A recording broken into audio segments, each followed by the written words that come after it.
خواتین اپنی خواہش پر کیسے کنٹرول کریں؟ آپ نے ایک بیان میں کہا تھا کہ ایک صحیح حدیث ہے کہ حضرت عثمان بن مظعون رضی اللہ تعالیٰ عنہ جہاد میں تھے تو انہیں اپنی خواہش پر کنٹرول کرنا بہت مشکل ہو رہا تھا، تو انہوں نے نبی صلی اللہ علیہ وسلم سے اجازت مانگی کہ ہم اپنے آپ کو نامرد بنا لیں، لیکن آپ صلی اللہ علیہ وسلم نے انہیں منع کیا اور فرمایا نکاح کرو۔ لیکن اگر کوئی ایسا مسئلہ عورت کے ساتھ ہو تو وہ اپنے نفس پہ کیسے کنٹرول کرے گی؟ کیا اس کے لیے دوسرا نکاح کرنا جائز ہوگا؟ یہ خاتون نے پوچھا ہے کشمیر سے۔ دیکھیں دوسرا نکاح تو جائز نہیں ہے، نکاح تو عورت کے لیے ایک ہی جائز ہے، ایک مرد کے ہوتے ہوئے دوسرا نکاح نہیں کر سکتی۔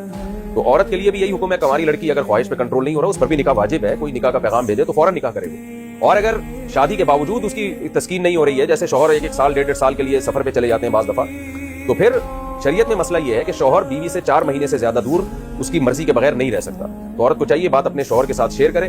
اور اگر وہ پھر بھی دور رہتا ہے 1 سال، پھر عورت کے لیے اس بیس پر اس سے طلاق مانگنا یہ شرعاً جائز ہے، تاکہ اس سے طلاق لے کے پھر وہ کہیں اور نکاح کرے۔ تو خلاصہ کلام کا یہ نکلا کہ جو حل اللہ نے مرد کو بتایا کہ نکاح، وہی حل جو ہے عورت کے لیے بھی ہے کہ وہ نکاح کرے، لیکن نکاح کے بعد بھی اگر کنٹرول نہیں ہو رہا تو پھر یہ اس کی علامت ہے کہ یہ خواہش نیچرل نہیں ہے بلکہ یہ حد سے زیادہ بڑھی ہوئی ہے۔ تو اس کا علاج پھر میڈیسن کے ذریعے، دواؤں کے ذریعے اور اپنی خیالات کو پاکیزہ بنانے سے اس کا علاج ہو سکتا ہے۔